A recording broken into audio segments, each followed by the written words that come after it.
saya Dwi Rohmiyati Hasanah. Saya adalah guru kelas 6 dari SD Negeri Pucung, Kapanewon Imogiri, Kabupaten Bantul, Daerah Istimewa Yogyakarta.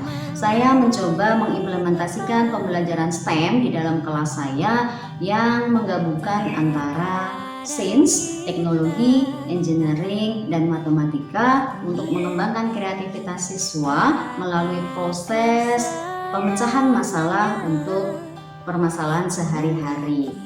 Nah, beberapa komponen yang saya kembangkan dalam pembelajaran STEM ini antara lain meliputi komponen IPA yaitu rangkaian listrik, kemudian komponen teknologinya adalah berupa teknologi informasi, bagaimana siswa mencari informasi melalui internet, melalui diskusi dan bertanya pada yang lebih ahli.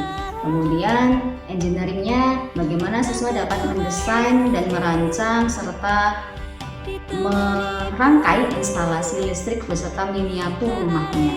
Kemudian untuk matematikanya siswa diminta untuk menghitung biaya yang diperlukan untuk dapat menyelesaikan desain mereka.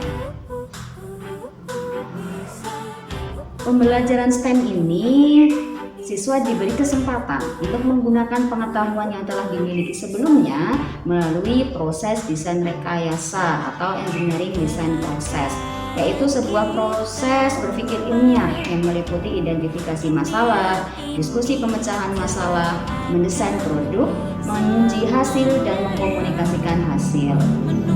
Nah, pembelajaran awalnya dimulai dengan penayangan video sebagai driving question dengan menyajikan permasalahan tentang kelangkaan energi listrik dan pemadaman listrik yang sering terjadi.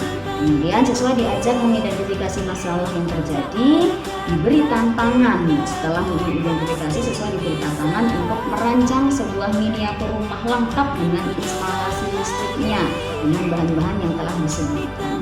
Nah, agar berhasil dalam tantangan mereka harus memenuhi kriteria. Di sini ada 4 kriteria, yaitu membuat rangkaian harus meliputi seri dan paralel di dalam instalasi listriknya.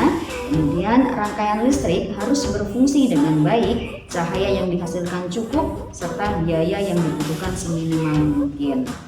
Nah, agar dapat berpikir secara ilmiah, siswa dibantu dengan LKPD yang dibagikan agar mereka bisa lebih mudah mengorganisasikan jalannya proyek, mulai dari bagaimana mereka harus mendesain rumah dulu dan instalasinya, kemudian menghitung berapa lampu, saklar, kabel, dan bahan lain yang dibutuhkan, kemudian menghitung berapa biaya berdasarkan bahan-bahan tadi yang sudah didata. Kemudian siswa diminta untuk mengelola pembagian tugas dalam kelompok dan membuat jadwal pelaksanaan proyek yang itu juga dipandu melalui LKPD. Nah, dalam perencanaan ini siswa membutuhkan teknologi juga berupa informasi. Jadi anak-anak boleh mencari informasi melalui YouTube, melalui searching internet, atau kalau perlu bertanya pada ahlinya. Bisa bertanya dengan guru juga.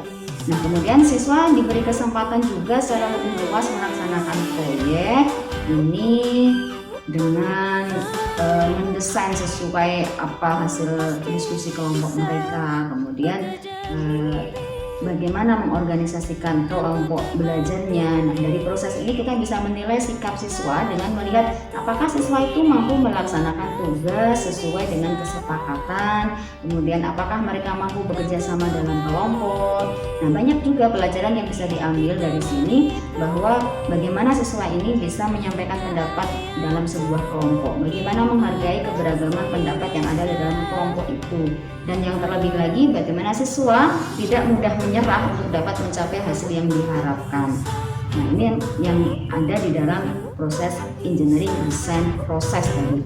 Nah, setelah desain jadi, siswa diminta untuk mempresentasikan prototipe desain mereka untuk diuji dan ditanggapi oleh temannya, sehingga siswa juga diajak melakukan pengujian secara lebih mendalam untuk melihat, merefleksikan apa kelebihan dan kekurangan dari desain yang sudah dibuat sebelumnya. Nah, di sini siswa juga dilatih untuk memberikan apresiasi positif kepada temannya, siap menerima kritikan dan masukan dari siswa lain, dan pantang menyerah untuk melakukan revisi desain atau meredesain lagi atau menyempurnakan desain yang sudah dibuat sebelumnya sehingga menjadi sebuah produk yang layak untuk dipamerkan dan diberikan kepada lebih banyak